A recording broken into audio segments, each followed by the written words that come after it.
In 1789, in the Virginia countryside, John Berry Meachum was born into slavery.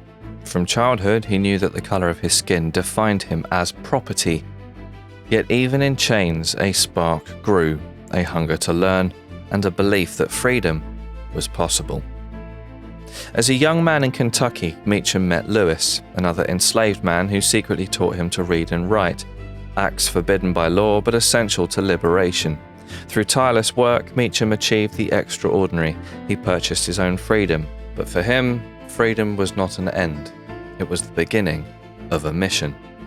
By the 1820s, he had settled in St. Louis, Missouri, where he became a skilled carpenter, businessman, and pastor.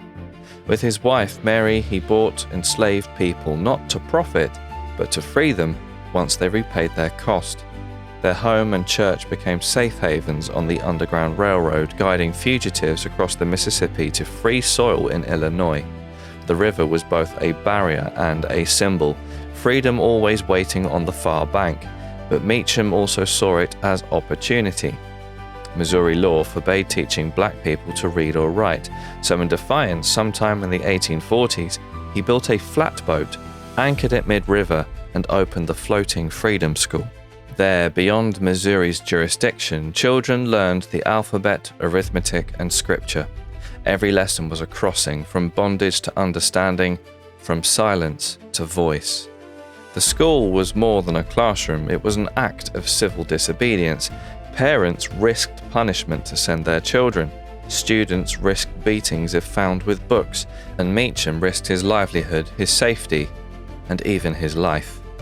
Meanwhile, he and Mary continued their dangerous Underground Railroad work. They ferried runaways across the river, often under cover of night. In 1855, after his death, Mary herself would lead one such crossing that ended in tragedy, but the legacy of their defiance lived on. John Berry Meachum died in 1854 while preaching in his church, leaving behind both a congregation and generations of students he had secretly educated. The Civil War and emancipation would follow, but long before then, Meachum had already shown what freedom could look like, built plank by plank, word by word, crossing by crossing.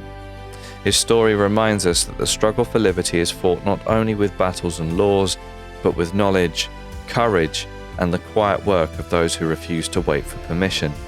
Meachum turned a river into a classroom and knowledge into a lifeline, proving that even under the harshest chains, freedom can be taught, carried, and won.